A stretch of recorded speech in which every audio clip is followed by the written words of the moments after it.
ഭഗവാൻ കൃഷ്ണൻ കാളിയ മർദ്ദനം നടത്തിയ കഥ അറിയാമോ? വിനതയും കദ്രുവും കശ്യപന്റെ ഭാര്യമാരായിരുന്നു. വിനതയ്ക്ക് ഗരുഡനും കദ്രുവിന് നാഗങ്ങളും ജനിച്ചു. വിനത ഒരു പന്തയത്തിൽ കദ്രുവിനോട് തോൽക്കുകയും കദ്രുവിന്റെ ദാസി ആയി തീരുകയും ചെയ്തു. ഗരുഡൻ ദേവലോകത്ത് നിന്ന് അമൃത് കൊണ്ടുവന്ന് നാഗങ്ങൾക്ക് കൊടുത്ത് അമ്മയുടെ ദാസ്യമൊഴിച്ചു.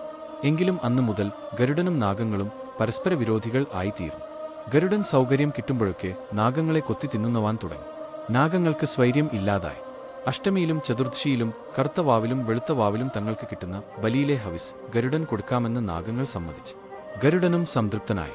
പക്ഷേ കാളിയൻ മാത്രം ഈ ഉടമ്പടിക്ക് വഴങ്ങിയില്ല. മാത്രമല്ല, അവൻ ഗരുഡനെ കളിയാക്കുകയും അപഹസിക്കുകയും ചെയ്തു. ഗരുഡന്റെ ആക്രമണം കൊണ്ട് കാളിയനും കുടുംബാംഗങ്ങളും വളരെ കഷ്ടപ്പെട്ടു. അവർ അതിനുശേഷം ഗരുഡനെ ഭയപ്പെട്ട് കാളിന്തി നദിയുടെ ഒരു പ്രത്യേക സ്ഥാനത്ത് വന്നു താമസം തുടങ്ങി. സൗരഭി മുനിയുടെ ശാപം ഗരുഡൻ കാളിന്തി നദിയിൽ വന്നാൽ തലപൊട്ടിച്ചാകും എന്ന ശാപം ഉള്ളതുകൊണ്ട് കാളിന്തിയിൽ ഗരുഡൻ പ്രവേശിക്കാതെയായി. കാളിയന്റെ വിഷം ഏറ്റു പരിസരങ്ങളിലെ വൃക്ഷലതാദികൾ കരിഞ്ഞുണങ്ങി. ജലം വിഷസങ്കലിതമായി. ഒരിക്കൽ ശ്രീകൃഷ്ണനും കൂട്ടരും കാലി മേച്ച് കാളിന്തി തീരത്തു വന്നു. കന്നുകാലികളും ഗോപഗണങ്ങളും കാളിന്തിയിലെ ജലം കുടിച്ച് മരിച്ചു വീണു.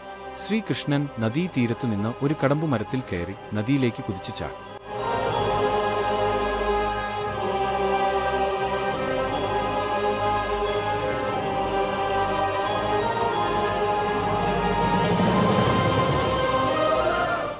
ക്രുദ്ധനായി പാഞ്ഞു വന്ന കാളിയന്റെ തലകളിൽ കയറി നിന്ന് ശ്രീകൃഷ്ണൻ നൃത്തം ചെയ്തു.